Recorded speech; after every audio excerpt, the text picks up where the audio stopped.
the obvious front runners are, I think. I thought it was really interesting yesterday that Aidan O'Brien acknowledged the stamina concerns potentially about Tenebrism, daughter of Caravaggio, winner of the Cheveley Park Stakes on just her second start, having not then previously raced since the end of March last year. So she was short on experience that day in the Cheveley Park, and Aidan O'Brien was saying afterwards that he didn't really think she was quite there mentally to be able to win a Group 1. So you'd be thinking that she's going to have learned hugely from that and will be better. It's just the trip that's a question mark. Yeah, I mean, she's still inexperienced, isn't she?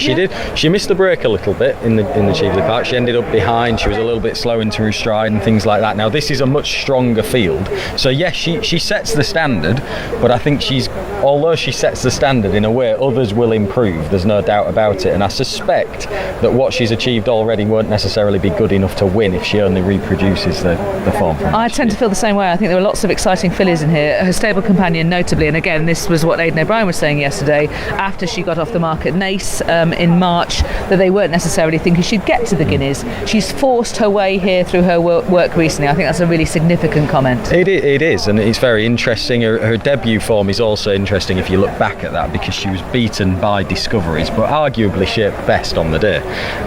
Discoveries went into that race with a run behind her and had experience, and Tuesday only just missed out on beating her, and Discoveries went on to win the Moyglare Group 1 at the end of her 2-year-old season. So that was very encouraging from Tuesday. It was encouraging the way that she won on her return, and the pedigree is the strongest in the field, as well as Discoveries probably for this job, isn't it? For miling as a 3-year-old, it's there in black and white, out of Lily Langtry, the dual Group 1 winning miler as a 3-year-old, and a sister to Minding, who won this very race and multiple Group 1 races. The betting is suggesting that the Prix Imprudence form will hold up, in that Malavath will hold Zelly. Malavath trading at 11-2, Zelly at 12-1. Tenebrism's the favourite at 11-4, 4-1. Continuing and significant interest in Tuesday, while Beauty is relatively strong as well, in from 10s, 12-1 Zelly as I mentioned, and 14-1 and upwards the rest. So the market expecting Malavath to confirm her superiority with Zelly. I wasn't completely sure that would be the case. No, me. I would probably have had them very similar prices. I agree. To be honest, I like Malavath. I think she's very straightforward. She holds Cachet and Hello You, the fillies that she ran against in the Breeders' Cup last year. She's proven that she's trained on, and her well-being with that win last time out. But Zelly shaped well in defeat that day. It was more of a preparation run, and she was strong to the line under a hands and heels ride essentially. Any ground concerns with Zelly? I thought she'd be okay, but it is probably quicker than she raced on last season. I think it's the quickest she's raced on. Though watching her move, I thought that might be fine actually.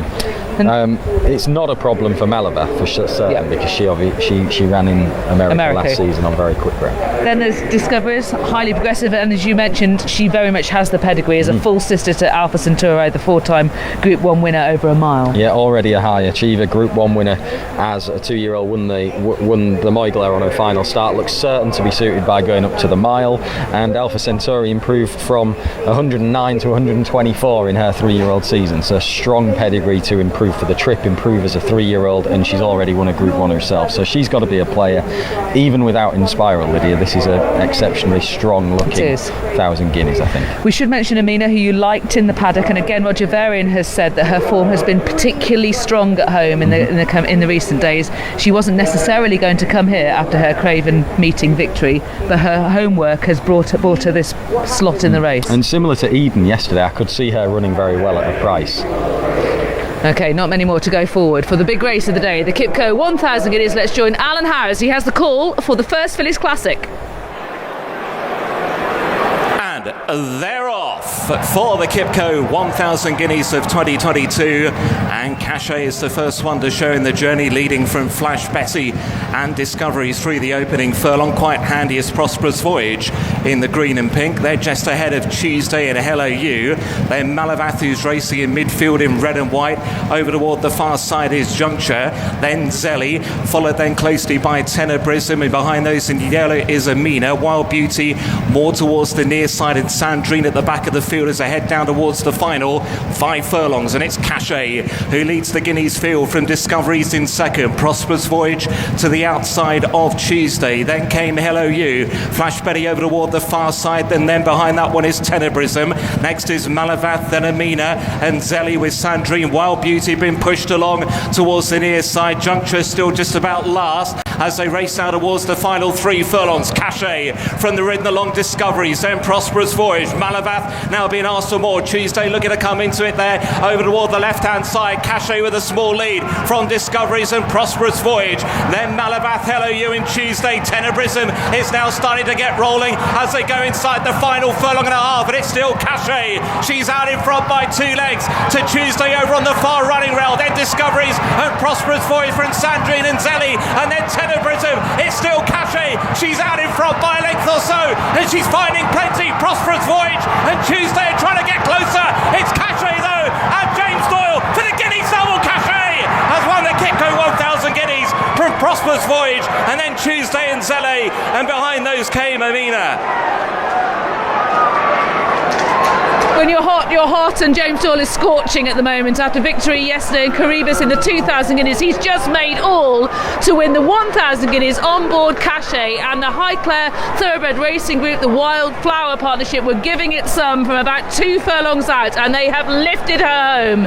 And it is a first classic success for George Barry. In second, a really big run from Prosperous Voyage for Rafe Beckett and Rob Hornby. In third was Tuesday for Frankie Dettori and Aidan O'Brien. 16-1 Cachet is returned. A remarkable performance. George Bowie said that this horse would improve a great deal from the Nell Gwyn, and so she has. Bounce out in front, never sees a rival. Yeah, it was absolutely bang on, and she's gone with real zip. There was a moment of furlong out. I thought Tuesday was coming far side and thinking that Galileo influence, she'll stay on past Cachet, but she's really dug deep out in front, hasn't she? Very determined game performance. This is kind of her limit, I think. You know, this is where she wants to be, over a mile, but they've used her enthusiasm and her pace with the way that she's raced through the early part of the race, and what a weekend for James Doyle. Incredible. His first British classic success yesterday. Now he's got 2. He's got both Guineas.